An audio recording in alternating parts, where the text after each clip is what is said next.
Voilà, la France qualifiée au mondial, avez-vous un doute ou c'est sans aucun doute? À cette question de chroniqueur, pas d'accord, on y va. C'est chaud. Tiens, je n'ai pas donné le résultat du duel entre Pia et Laure. On peut le faire maintenant. Tiens, qui a gagné? Ça, parce que sinon on n'y pense plus. Qui a gagné? Est-ce que c'est Laure? Logique. Courageant. Logique. Ouais, 67 à 33. Merci Bourvil.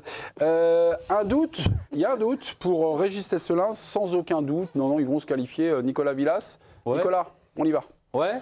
Ouais. On y va. Ouais, on y va. Allez, c'est parti. Bah, c'est maintenant. Ça y est. Bon, bah, moi, j'ai pas de doute, ouais, c'est vrai, pour l'équipe de France. Alors, ok, il y a des joueurs blessés, des joueurs absents, je pense à Doué notamment, mais l'Ukraine n'est pas cataclysmique en termes de résultats sur l'année 2025. Mais même comme ça, moi, je t'avoue, j'ai aucun doute. Le fait que Cherki soit là, je pense qu'il va apporter un truc vraiment incroyable. Et puis, quand je vois notamment les prestations défensives de l'Ukraine, j'ai encore moins de doutes sur les derniers matchs. Ils ont un vrai problème défensif. Autant offensivement, ils n'ont pas été mal. Alors défensivement, à l'image d'un Zabarny qu'on voit avec le PSG, pour moi, ça va passer à la dèche, à la DD. Finger in the nose. Ok. Vous avez un doute, Régis Testelin? J'ai un doute parce que le foot est le seul sport collectif au monde où il y a forcément un doute. Et j'en tiens pour preuve ce qui s'est passé en 1993, quand il manquait un point en 2 matchs à l'équipe de France pour aller à la Coupe du Monde aux États-Unis. Défaite contre Israël 3-2, défaite contre la Bulgarie 2-1, à chaque fois au Parc des Princes. Donc il y a toujours un doute. Demain, Maignan sort dans les pieds d'un Ukrainien, pénalty rouge. Tu joues à 10 et t'es mené 1-0. Ça arrive tous les soirs dans tous les terrains du monde. Ok, donc il y a toujours une part de doute dans le football. Merci beaucoup, Régis. Régis ou Nicolas, à vous de trancher. Président? C'est un doute ou sans aucun doute? Sans aucun doute, ça me dérange. C'est-à-dire que c'est. Aucun doute, c'est fait, quoi. Aucun doute. Mais moi, j'irais plus dans l'esprit de Régis, mais après, tu dis une victoire. Moi, je persiste, c'est un nul. Hein. Ça suffit, un nul. Hein. Mais bon. Ouais, j'irais. Ouais, il y a toujours ce que vient de dire Régis. Tu sais jamais, tu as une expulsion. L'incertitude. Ouais, mais elle y est forcément. Non, mais elle y est forcément. Pour l'instant. Et carton rouge pénalty, c'est pas une phrase à la con, Nico. Non, mais c'est une prédiction. Donc, c'est un scénario. Toi, tu prédis aussi qu'il y ait un truc, un scénario. Donc, bon, moi, je sais. Oui, toi, tu sais, on en reparlera demain. Mais il a gagné. Ça n'empêche pas que ce serait cataclysmique si tu te qualifiais pas demain soir. Quoi. Voilà. Donc, j'en sais rien, en fait. Je vous dis comme vous voulez. Mais on laisse un doute. Mais j'en sais rien, mais sans aucun doute, ça me dérange, sans aucun doute. Aucun doute. C'est pas sans aucun doute. J'ai pas aucun doute. Bon, j'ai un doute. Pour Régis, voilà. Donc c'est pour Régis. À 51-49. Manu Koné, hier, en conférence de presse, a parlé de la qualif. Ça pourrait changer encore. Hein? Je vais voir. Suivant le résultat du sondage, ça pourrait éventuellement changer. Vous ne dites pas, ça peut changer. Si ça change ou pas, ça va changer. Bon, bah ça, voilà. On a un président extrêmement mobile ce soir. Manu Koné, hier, ça dépend que de nous. On y va. On est une très bonne équipe, on a des grands joueurs, donc je pense qu'on joue tous des grands matchs très importants dans nos clubs. Et voilà, il faut rester humble et serein et très confiant et de nos qualités, sûr de ça. Et je pense que ça va le faire si on se donne les moyens. Voilà. Et c'est vrai, lorsqu'on fait la collision entre la France et l'Ukraine, les 11 de départ, on s'est amusé à faire un petit truc. On a enlevé les noms, mais on a mis les noms des clubs, des joueurs. Et c'est vrai qu'au niveau de la collision, il y a un écart. Voilà. Quand les clubs sont représentés du côté de la France, Milan AC, Bayern, Arsenal, Barcelone, Roma, Manchester City, Bayern, Real, PSG, de l'autre côté, on descend évidemment d'un étage. Il y a quand même des joueurs du PSG, 2 joueurs de Benfica, 2 du Shakhtar Donetsk, mais il y a du Dnipro, il y a du Brentford, il y a du Žytomyr, un club que j'ai découvert en préparant ce petit habillage. Non mais quand...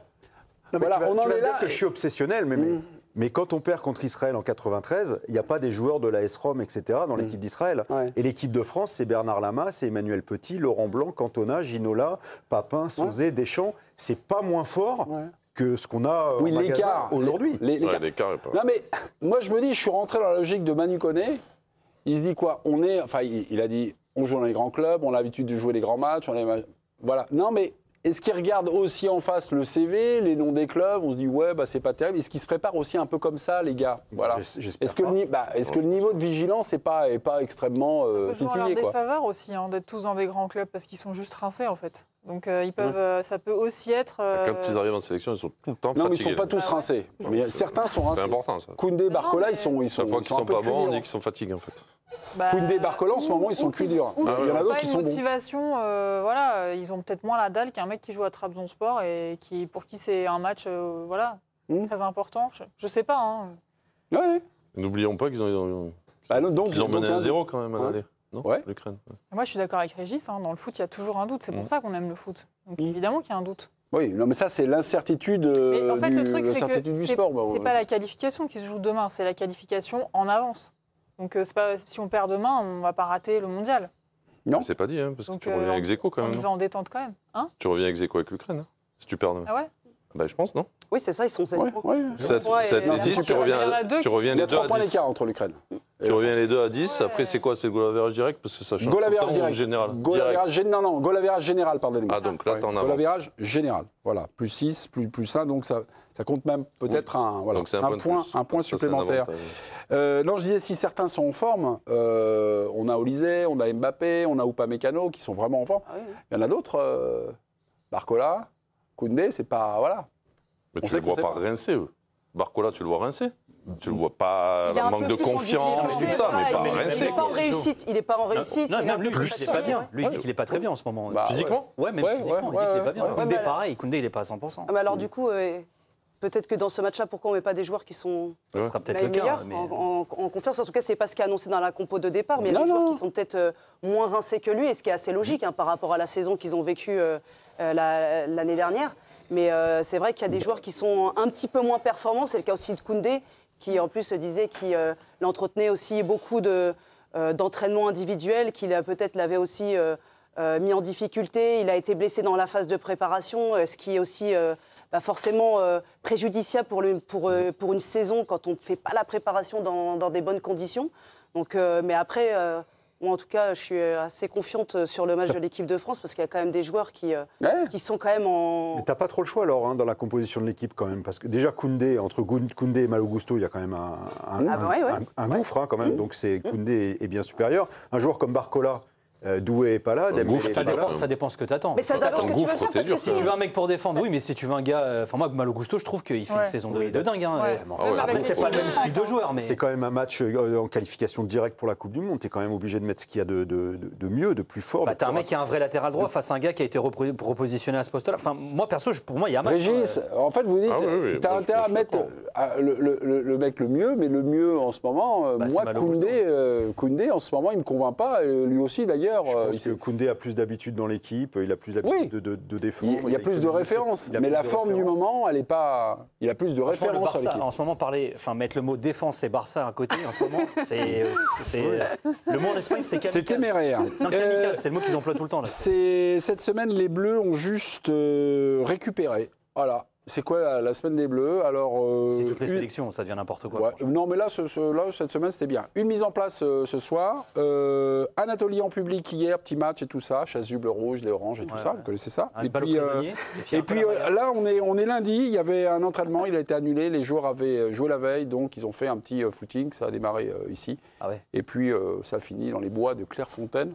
Voilà. Et après, donc, demain, hop, on va... C'est classique, ça. Entre deux matchs qui sont rapprochés, tu fais un décrassage le lendemain, un petit footing, étirement, et après tu mets une mise en place, avec des petits jeux, comme tu dis, hier. Oui, les oranges contre les rouges.